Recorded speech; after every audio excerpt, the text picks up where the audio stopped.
માત્ર ને માત્ર જ્યાં દિવ્ય શિવ તત્વ સમાહિત છે, જ્યાંથી માત્ર કલ્યાણ અને નિતાંત કલ્યાણ જ મળે એવો ઉત્કૃષ્ટ ગ્રંથ, જેને સાક્ષાત ભગવાન અથવા વેદ કહી શકાય એવું આ શિવ મહાપુરાણ.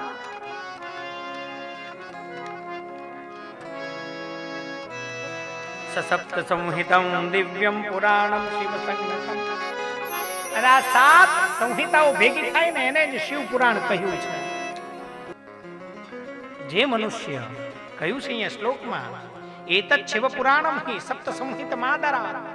જે મનુષ્ય આદરપૂર્વક આ 7 સંહિતાઓને પૂરી સાંભળે છે એ જીવન મુક્ત બની જાય છે.